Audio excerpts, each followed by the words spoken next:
Ya, pemirsa, saat ini kita sudah kembali tersambung dengan Ibu Dr. Reni Alamajido, Kepala Dinas Kesehatan Provinsi Sulawesi Tengah, dan kita akan berbincang terkait dengan perkembangan kasus COVID-19 yang ada di Sulawesi Tengah tentunya.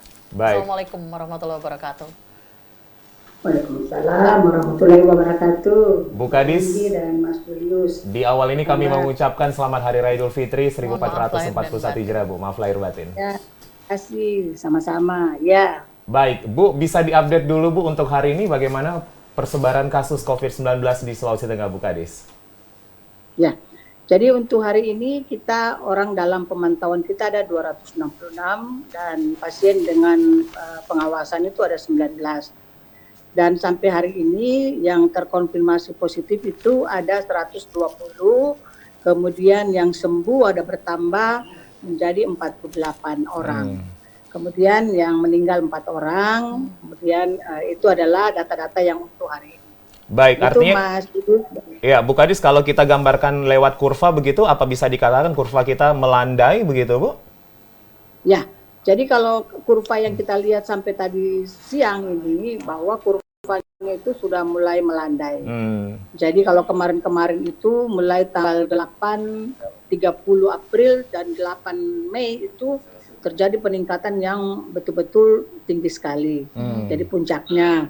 Kemudian mulai perlahan-lahan sampai di sekarang itu sudah mulai agak melandai.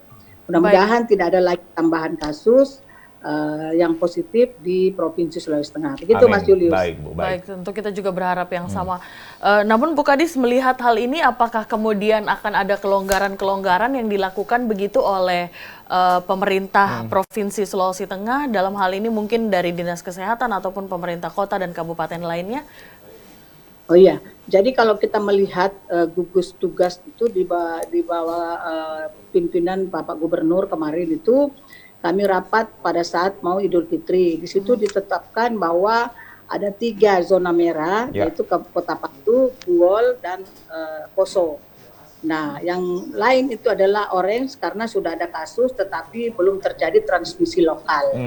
Dan yang lain itu seperti Parimo, Donggala, dan Touna, dan Banggai Laut itu memang masih masuk di dalam area zona kuning. Kita di Provinsi Sulawesi Tengah tidak ada zona hijau karena semua pelaku perjalanan itu tetap ada di Provinsi Sulawesi Tengah, baik di kabupaten maupun di kota. Begitu, Mas Julius dan Mbak Lindi. Jadi Bu Kadis, Palu, Buol, dan Poso ini masuk dalam kategori zona merah. Kita berbicara tentang Buol khususnya, Bu, karena kasus yang paling tinggi itu ada di Buol begitu. Bagaimana kemudian perkembangan di Kabupaten Buol, Bu, sejauh ini? Ya, jadi alhamdulillah kemarin 99 swab yang diperiksa itu negatif, 97, 2 positif, tetapi positif itu adalah pemeriksaan swab yang berulang. Sehingga kami apresiasi sekali dari Kabupaten Buol karena mereka terus mencari tracingnya sampai ke akar-akarnya. Mudah-mudahan Kabupaten Buol juga cepat menghasilkan negatif swabnya. Begitu, Mas Julius dan Mbak Lunggi. Mengenai pelonggaran, ya. Kalau pelonggaran, saya kira Pak Gubernur kemarin sudah memberikan kalau daerah kuning dan itu boleh sholat jamaah, tetapi dengan mengikuti semua persyaratan COVID dari kesehatan, seperti jaraknya 1 meter, sebelum masuk di masjid cuci tangan kemudian gitu semuanya ya, harus menggunakan masker. Alhamdulillah semua terpenuhi. Baik. Baik.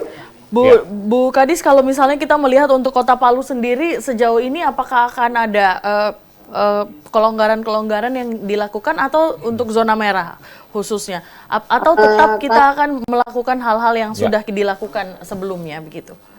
Jadi kalau untuk Kota Palu itu nanti kewenangan ada di Pak Wali Kota. Bagaimana kebijakan yang akan dilaksanakan, melihat kasus-kasus Kota Palu ini kan tidak habis semua, tetapi berlanjut-lanjut 1, 2, nanti 5 hari muncul lagi 1.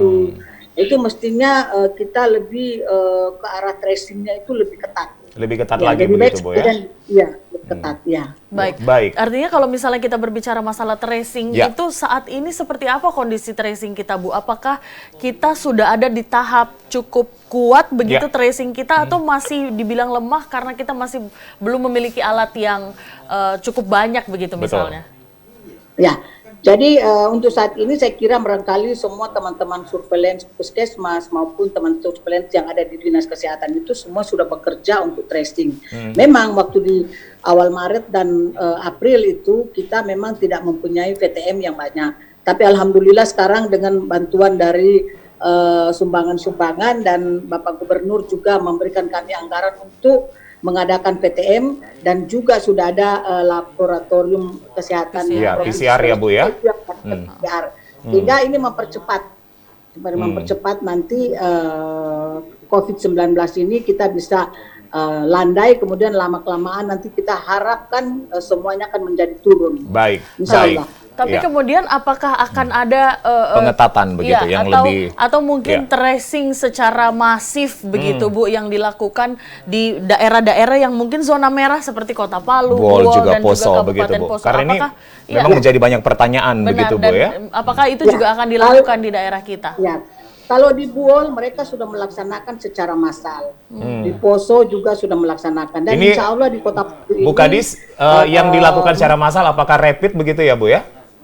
Ya, pemeriksaan rapid rapid. test. Oke. Jadi ketika didapatkan rapidnya positif, maka langsung dilakukan swab untuk pemeriksaan PCR. Baik. Dan insya Allah di Kota Palu, kalau misalkan teman-teman dinas kesehatan kota berkenan, dan itu mungkin besok mereka rapat dengan pemerintah daerah Kota Palu untuk menentukan titik-titik mana sebenarnya yang harus dilakukan tracing pemeriksaan rapid test. Artinya kami dari provinsi siap membantu. Akan ada rencana rapid test dilakukan secara massal dan masif begitu Bu Kadis di Palu? Ya, insya Allah akan ada. Ya, ini tergantung kebijakan dari pemerintah daerah Kota Palu. Kalau kami dari provinsi tadi sudah rapat di ruangan Bapak Gubernur dan Bapak Sekretaris Daerah Provinsi Sulawesi Tengah itu sudah mempersiapkan. Tinggal kesiapan teman-teman dari dinas kesehatan, kira-kira titiknya di mana, apakah di pasar atau di mana, kami tinggal menunggu. Kalau untuk logistik PTM, logistik rapid, kemudian APD, semua kami yang siapkan, insya Allah. Bu Kadis, hari ini perkantoran mulai kembali normal beraktivitas Ibu. Apa yang menjadi himbauan dari dinas kesehatan khususnya begitu Bu tentang protap-protap? Karena kita akan masuk new normal life begitu Bu. Ya, yang pertama tetap jaga jarak. Jadi kita kan sudah ada KMK dari Bapak Menteri Kesehatan tentang jadwal kerja bagaimana terhadap PNS maupun BUMN. Jadi di situ ditetapkan bahwa tetap kita harus melaksanakan jarak minimal 1 meter. Jadi mesti diatur. Kemudian selalu menggunakan masker. Kemudian sakit dengan tidak sakit menggunakan masker. Kemudian yang ketiga selalu cuci tangan dengan sabun di air yang mengalir. Kenapa? Karena setiap saat kita memegang meja, memegang kursi, kita harus cepat cuci tangan. Makanya di tempat kerja itu sebaiknya semua instansi pemerintah mempunyai tempat cuci tangan di depan sebelum masuk kantor. Itu Mas Julius dan Mbak Lunggi. Ya, jadi artinya Bu, kalau misalnya kita melihat new normal life ini seperti yang tengah digaungkan begitu oleh pemerintah pusat, mungkin dari Kementerian Kesehatan juga ada informasi terkait itu. Seperti apa Bu hal itu akan dilakukan di dinas-dinas kesehatan yang ada di kota, kota ataupun kabupaten yang memiliki yang berstatus zona merah? Ya. Jadi untuk sementara ini ada uji coba di kalau tidak salah ingat saya ada di 6 provinsi, Jawa Timur, Jawa Barat, Jawa Tengah, Gorontalo, dan yang melaksanakan PSBB yang betul-betul satu provinsi itu dilakukan uji coba untuk new normal. Karena kenapa?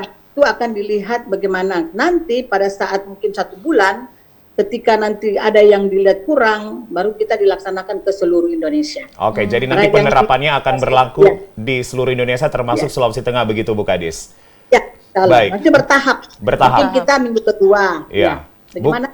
Baik, Bu Kadis, kalau kita bicara tentang tim medis sekarang Bu, bagaimana kemudian ketersediaan APD? Hingga saat ini semuanya masih terjamin begitu Bu untuk tim medis yang bertugas? Insya Allah, alhamdulillah stok kami APD itu 21.000, insya Allah. Jadi kami terima kasih banyak kepada Bapak Ibu yang menyumbang APD maupun rapid maupun PTM, juga kepada instansi-instansi pemerintah, perbankan yang sudah membantu kami APD maupun rapid test, yang sehingga kami sekarang mempunyai stok itu 21.000. Dan ini kita akan sebarkan langsung ke distribusi, langsung ke masing-masing kabupaten kalau ada yang membutuhkan. Ya. Ini kita tinggal menunggu karena kami mempunyai aplikasi. Aplikasi itu adalah aplikasi yang langsung dia online dengan Kementerian Kesehatan. Dan setiap hari Kementerian Kesehatan bisa melihat berapa sih sebenarnya stok kami yang tersisa, sehingga kira-kira belum selesai, belum sampai habis sekali. Kementerian Kesehatan sudah melakukan dropping lagi APD. Artinya ada restock terus begitu ya Bu ya? Jangan sampai stok ini akan habis masker. Begitu. Ya. Tapi lagi juga dapat bantuan dari beberapa sumbangan. Memang kami hanya mau menerima sumbangan kalau bentuk barang. Baik. Jadi APD, masker, PTM, rapid, dan lain-lain. Face shield juga dibantu. Ya, gitu Mas Julius dan Mbak Lunggi. Iya. Bu Kadis, kita masih berbicara tentang tenaga medis. Kita tahu di beberapa daerah saat ini memang ada pergeseran anggaran yang dilakukan untuk insentif para dokter begitu yang terus berjuang untuk COVID-19 ini. Apakah ini sudah dilakukan secara merata kepada seluruh tim medis yang kita miliki di Sulawesi Tengah, Bu Kadis?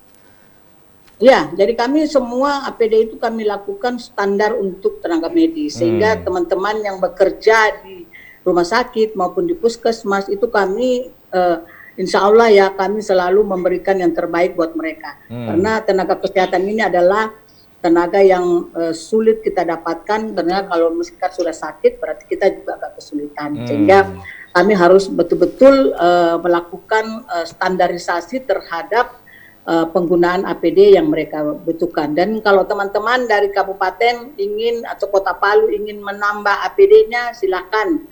Mari silakan datang ke provinsi, di gudang farmasi kami ada logistiknya khusus tentang APD ini dan lain-lain. Jadi artinya APD ini masih terjamin dan kemudian di normal life pun juga akan diterapkan melihat dari 6 kota nanti begitu Bu ya? Iya betul. Ya insya Allah ya terjamin ya. Baik, artinya kita melihat saat ini memang kita sudah cukup melandai begitu Bu, tapi apakah kemudian ini menjadi jaminan bahwa tidak akan kurva ini kemudian akan terus turun? Ibu Kadis?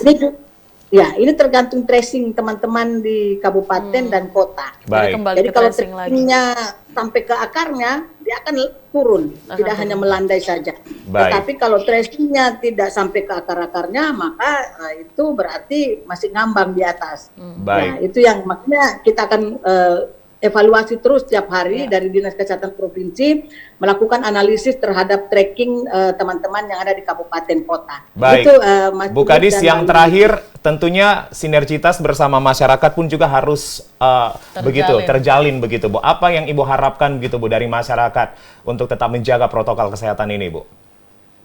Ya, yang pertama saya ingin menyampaikan kepada masyarakat, mari kita disiplin terhadap instruksi pemerintah yang dilaksanakan untuk COVID ini, cuci tangan, pakai masker, jaga jarak.